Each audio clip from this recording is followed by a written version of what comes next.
Muhammadan abduhu wa rasuluh. Allahumma sholli ala Muhammad wa ala ali Muhammad. Saya akan menyampaikan catatan 20 tahun gerakan PKI sejak tahun 1996 sampai 2016. Ini kalau waktunya 5 menit pasti kurang. Ya, saya mohon teman-teman wartawan yang akan merekam agar utuh, karena saya akan menyebut nama, saya akan menyebut tempat, saya akan menyebut tanggal, saya akan menyebut alamat, saya akan menyebut siapa. Karena PKI, saya sudah bincang dengan abang saya, Bapak Kiflan Zain Alfian. Tugas kamu menjelaskan seluruh yang sedang terjadi. Tugas Bang Kiflan nanti bagaimana menghadapi kejadiannya. Untuk menghadapi kebangkitan PKI, kita akan wakafkan darah dan air mata kita untuk Allah dan tegaknya syariat Allah. Allahu Akbar. Jadi hari ini kita berbicara tentang kebangkitan yang sesungguhnya, ketika aroma amis darah sudah mulai terasa di mana-mana. Mereka sudah menguasai istana. Hampir sebulan ini tak ada lagi konsultan tentara dalam istana. Rapat-rapat di istana negara hari ini dipimpin oleh orang yang namanya Teten Mas Duki, Urip Supriyanto, mantan KPU Solo, dan Budiman Sujatmiko. Jam 9 malam ke atas mereka berkumpul untuk terus merancang gerakan-gerakan PKI ke depan. Jadi artinya acara seperti ini sudah terlambat. Maka pesan buat saudara semua pada hari ini, ikuti sebatas waktu yang ada. Tentu saya banyak kekurangan. Kita awali dengan 1996. Tanggal 16 April 1996, polisi menangkap seorang perempuan yang bernama Dita Indah-Sari. Catat, Dita Indah-Sari. Siapa dia? Dia adalah staf ahli Menteri Tenaga Kerja dan Transmigrasi. Kabinet yang kapan? Kabinet yang sekarang. Namanya Dita Indah-Sari, gerwani muda, ada di kantor Kementerian Tenaga Kerja dan Transmigrasi. 10 tahun yang lalu dia juga orangnya menjadi staf ahli di Kementerian Tenaga Kerja dari menterinya yang bernama Muhaimin Iskandar. Saya sudah menyebut nama, rekam baik-baik. Semakin jelas siapa ada di mana, siapa akan berbuat apa, dan resiko apa yang akan terjadi bagi kita yang tidak teliti melihat. Jadi pada hari ini, sekali lagi saya sudah bilang dari awal, 30 tahun sudah saya yang mungkin cukup muda ini bergerak sampai ke Bakung, sampai ke Cemetuk, sampai ke Celuring, sampai ke Magetan, sampai ke seluruh titik-titik basis PKI. Saya punya kesimpulan, PKI telah bangkit kembali. Banyak sekarang rumah-rumah yang sudah kembali memasangkan baliho-baliho Palu Arit di rumah mereka masing-masing. Di saudara-saudara yang ada di Solo, dan Solo ini menyebut nama seorang yang bernama Harun. Dia tokoh PKI yang sudah tua dan tempat transit dari kader-kader PKI dari Jakarta.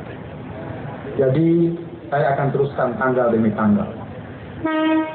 16 April 1996, Dita Indah-Sari menuliskan dalam buku hariannya, "Well, partai kita yang telah dikubur, dihina, dibakar, diusir, dibunuh, hari ini kita hidupkan kembali." 16 April 1996, dia mengatakan, 31 tahun partai kita terkubur, hari ini kita hidupkan kembali. 96 kurang 31 berapa? 96 kurang 31 berapa? 65. Jadi mereka sendiri yang sudah mengumandangkan partai itu bangkit. Mereka sambung dengan berbagai acara-acara sejak tahun 1998. Mereka bunuhi ustadz-ustadz dan tokoh-tokoh agama dengan tuduhan dukun santet sejak bulan Maret, April, Mei dari Banyuwangi sampai ke Banten. Mereka beli stempel dukun santet dan kolor hijau sebagai penghinaan warna hijau untuk umat Islam. 144 guru ngaji dan ustadz dibunuh, lehernya hampir putus dan perutnya terburai, ususnya membuncah keluar. 1999 dibunuh sekitar 200 orang ustadz ulama dan guru mengaji di Tatar Sunda Ciamis, 200 orang selama tahun 1999. Selama Oktober 2000 mereka telah membunuh sekitar 89 ustadz ulama dan guru mengaji dengan posisi leher yang hampir putus dan usus mereka terburai dari perutnya. Karena mereka disebut dukun santet, maka orang tak peduli. Padahal mereka adalah orang yang dicatat dalam catatan kader-kader PKI tahun 60. Karena yang mati rata-rata umurnya 70-80 tahun. Kalau orang umur 70-80 disembelih, dibunuh, maka kalau kita kurang dengan angka 30 tahun, berarti mereka dulu usianya 30 dan 40 tahun. Dan kebanyakan mereka adalah pemuda Ansor. Kalau hari ini Angkatan Muda NU, kalau hari ini Ansor atau siapapun PMI kah namanya tidak ikut bergabung pada hari ini, tunggulah waktunya, sesungguhnya Anda akan dihabisi oleh PKI. Jadi saya tidak bisa lagi menutupi, kalau aksi-aksi kita hanya seperti ini, mereka semakin melihat siapa yang akan ditandai rumahnya dengan tanda merah, siapa yang akan dibunuh, siapa yang akan diracun. Kita masuk tahun 2000. Tahun 2000 terjadi Kongres PKI yang ke-8. Di tangan saya ini adalah ADART Kongres PKI yang ke-10.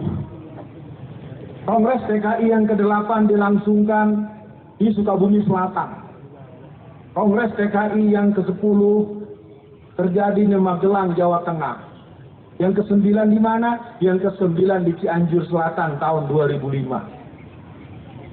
Tahun 2002 terbit buku yang berjudul Aku Bangga Jadi Anak PKI yang ditulis oleh Ripka Ciptaning yang ayahnya adalah salah satu pengusaha toko material di kota Solo ini pada tahun 1950. Ripka Ciptaning namanya, tinggalnya di Jalan Haji Mencong, Tangerang, berasal dari PDI Perjuangan, anggota DPR RI sudah 3 periode, berangkat dari Sukabumi Selatan, tempat penyelenggaraan Kongres PKI yang ke-8 tahun 2000. 2003 Mahkamah Konstitusi merubah Undang-Undang Pemilu nomor 12 pasal 60G, yang mana sejak itulah kader-kader PKI, simpatisan PKI, pengurus PKI, dan orang-orang yang terlibat dengan PKI diperbolehkan jadi anggota DPR RI, DPD, gubernur, wali kota, dan pejabat-pejabat instansional. Jadi sekarang kalau kita mau buka satu-satu, silakan jawab sendiri. Siapa gubernur Jawa Timur?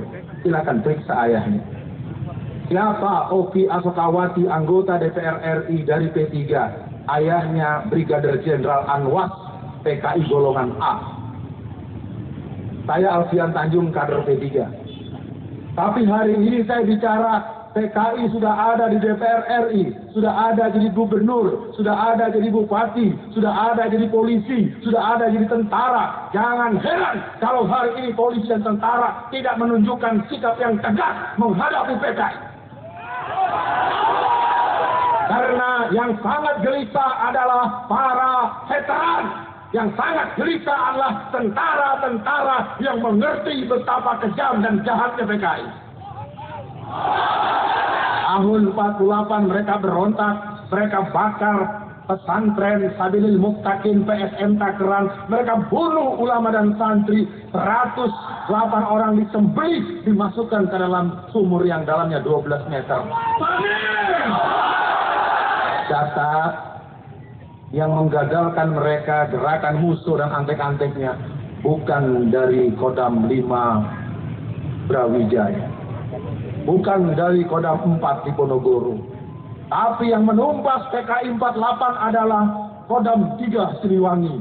Peristiwanya di bagian timur, tapi yang membabat dari bagian barat, yang tengah dan yang ada di timur tidak berdaya menghadapi PKI. Karena peristiwa G30 PKI, Jawa Tengah lebih dari 70% tentara-tentaranya terlibat dan menjadi anggota PKI. Artinya, kebangkitan mereka hari ini bukan kebangkitan gurau. Kebangkitan mereka hari ini bukan kebangkitan dongeng, walaupun sering para pakar, para ahli sejarah, ahli ideologi bilang, "Weh, Alfian, Anda sedang mimpi." Tidak. PKI hari ini bangkit. Mereka bernyanyi, bergembira di mana-mana. Sejak 2002 buku Ripka Ciptaning mulai tersebar. Tahukah jamaah semua, 2 juta kopi buku itu telah dicetak seluruh Indonesia. Judulnya Aku Bangga Jadi Anak PKI.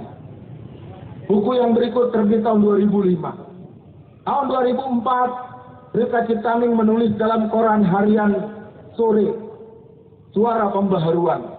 Dia mengatakan, hanya dengan Nasakom sajalah Indonesia bisa keluar dari persoalan bangsa ini. Terbit tanggal 18 bulan Maret tahun 2004 yang mengatakan bahwa Nasakom adalah solusi Indonesia. 2004 Nasakom. Apakah tahu Nasakom? Belum tahu. Nasakom itu nasionalis, agama, komunis. Apa nasionalisnya? PNI. Apa agamanya? NU. Apa komunisnya? PKI. Itu 3 kawan tahun 63 bersatu untuk lebih kuat membela apa yang mereka mau. Awal reformasi ada Nasakom juga. Apa nasnya? PDI Perjuangan. Apa A-nya? PKB. Apa PKI-nya? PRD. PRD adalah casing daripada partai PKI yang berlambangan roda gerigi, yang ADART-nya persis dengan hasil Kongres PKI tahun 1954. Jadi PKI ada 3 titik. PKI asli, PRD dengan casing suka bukan PKI tapi isi PKI, dan PKI balas dendam. Di sini ada Ibrahim Aidit, ada Ilham Aidit, ada Karmel Budiarjo, dan ada Sinta yang menginginkan tempat lubang buaya itu dihancurkan. Bisa diteruskan? Ini karena udah mulai nyebut nama nih, ya. Karena kalau tak lagi disebut nama siapa di mana adanya, kita